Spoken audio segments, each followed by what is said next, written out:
Avant de démarrer sur cette vidéo aux superbes nouveautés, eh bien j'aimerais vous remercier pour votre soutien car nous avons franchi la barre des 15 000 abonnés. Alors oui, ok, on est loin des 100 000 abonnés de certains youtubeurs, mais moi ça me fait plaisir d'avoir une communauté de passionnés et d'avancer dans le bon sens. Et pour ceux qui regardent mes vidéos sans être abonnés, passez à l'acte, ça ne vous coûte rien et ça me motive beaucoup.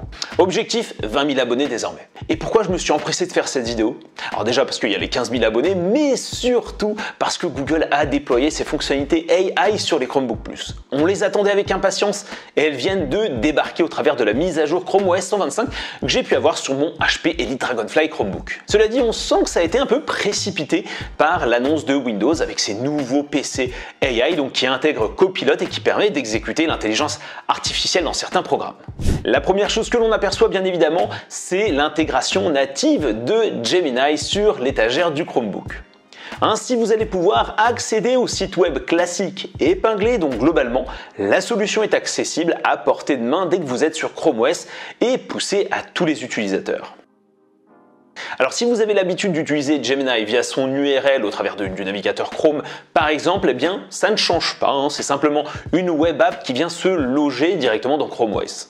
Autrement, vous allez pouvoir bénéficier de Gemini Advanced pendant 12 mois si vous avez un Chromebook Plus et ainsi pouvoir utiliser la version Gemini 1.5 Pro avec 1 million de tokens, le chatbot intégré aux applications Google Workspace en anglais par contre, et je n'ai pas réussi à le déployer sur Gmail en utilisant cet abonnement.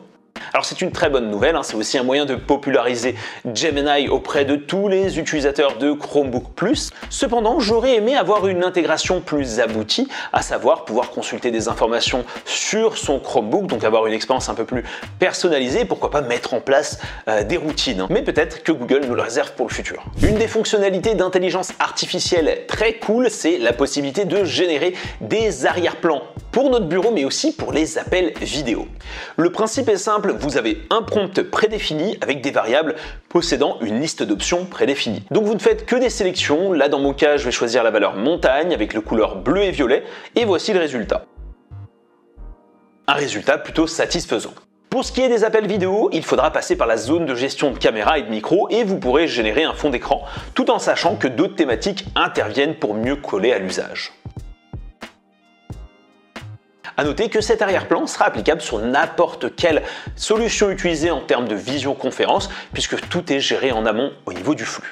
Franchement, c'est super sympa d'avoir de la variété et cette sensation d'infinité. Par contre, la résolution semble un peu faible et on aurait aimé avoir plus de liberté, mais on sent que ça a été fait pour pouvoir nous guider, nous cadrer. Google Photos sur Chromebook vient intégrer la retouche magique. Le principe, vous allez pouvoir sélectionner un élément de l'image et le déplacer à un autre endroit et Google va se charger de générer du contenu sur l'espace vide.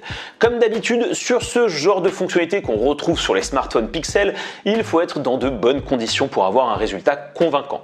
Plutôt être loin de l'élément et surtout qu'il soit déjà plus ou moins bien distinct par rapport aux autres.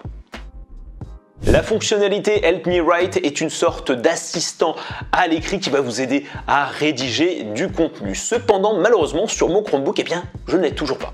Globalement, l'idée est de sélectionner du contenu textuel dans une zone modifiable et vous allez pouvoir le rephraser, le raccourcir, l'allonger, etc. En bref, une aide qui peut être bienvenue si vous êtes en manque d'inspiration.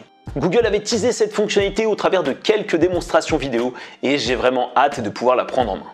Autrement, d'autres features sont prévues jusqu'à la fin de l'année, dont notamment Help Me Read qui va vous permettre apparemment de résumer du contenu. L'écran de bienvenue que nous avions déjà exposé, qui est une sorte de dashboard au démarrage de votre Chromebook pour vous rappeler ce que vous étiez en train de faire, donc avec votre navigateur Chrome, mais également des informations concernant la météo ou les derniers documents consultés. Le Focus Mode devrait aussi bientôt arriver, c'est tout bonnement la méthode Pomodoro appliquée sur Chrome OS, avec en plus la possibilité de synchroniser son compte YouTube Musique afin d'être isolé dans l'ambiance voulue. Et pour terminer, vous pourrez aussi contrôler l'écran de votre Chromebook à partir de vos expressions faciales et donc pouvoir envoyer des mails, utiliser des applications, bref, une future fonctionnalité plutôt destinée à l'accessibilité. Voilà pour ce récap important et court de ces fonctionnalités AI qui viennent de débarquer sur Chrome OS. Il fallait forcément que je vous en parle parce que c'est un sujet qui est super important et super intéressant. J'espère en tout cas que ce contenu vous a plu.